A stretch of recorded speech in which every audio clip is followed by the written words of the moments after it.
Assalamualaikum warahmatullahi wabarakatuh. Kami dari kelompok 3 di sini akan memaparkan tentang pengujian SLAM.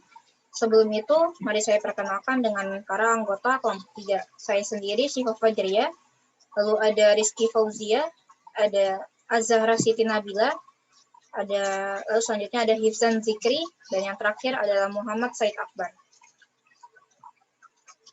Dasar teori, uji SLAM merupakan suatu uji empiris atau metode yang digunakan untuk menentukan konsistensi atau kekakuan dari campuran beton segar.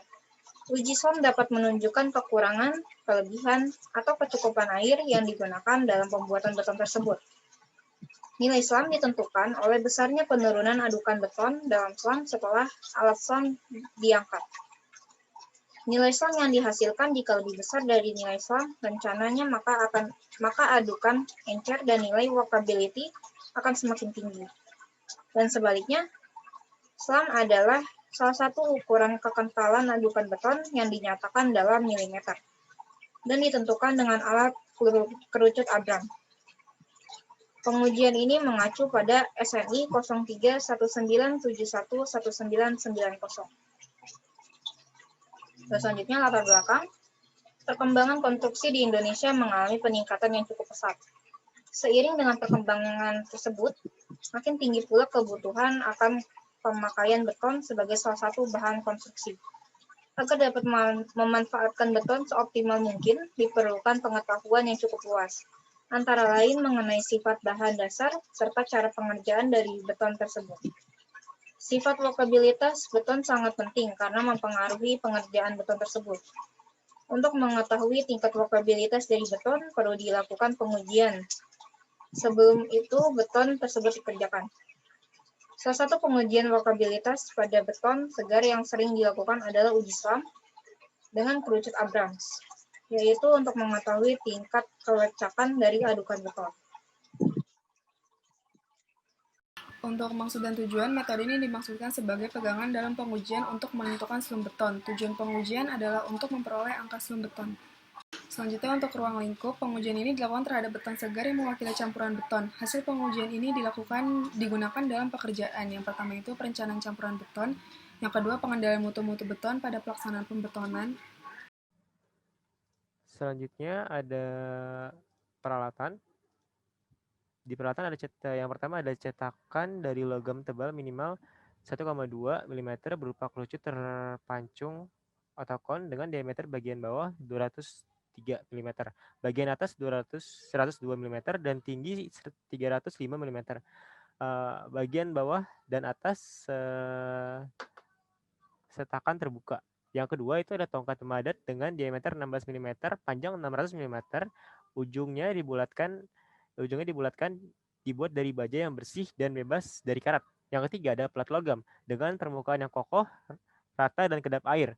Yang keempat ada sendok cekung tidak menyerap air. Yang kelima ada sendok cekung yang sama tidak menyerap air. Nah, untuk bahan pengambilan benda uji harus dari contoh beton yang segar yang memiliki campuran beton.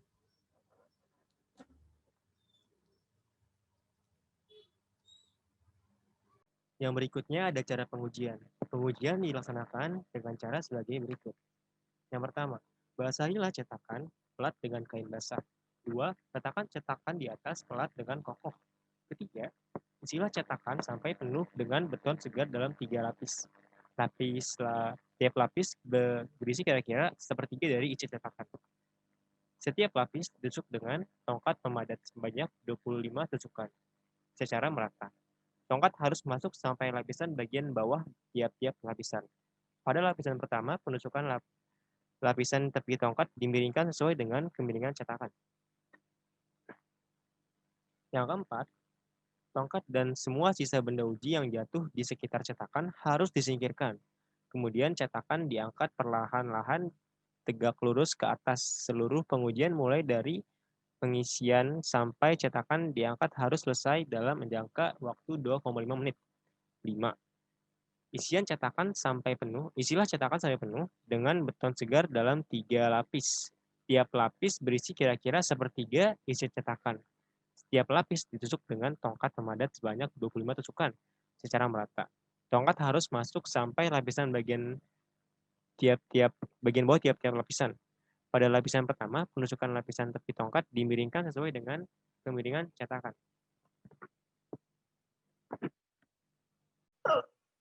Data perhitungan. Data dari percobaan ini, nilai slab didapat dari jarak rata-rata antara benda uji dengan tongkat pemadat yang diukur sebanyak 3 kali pada 3 titik yang berbeda.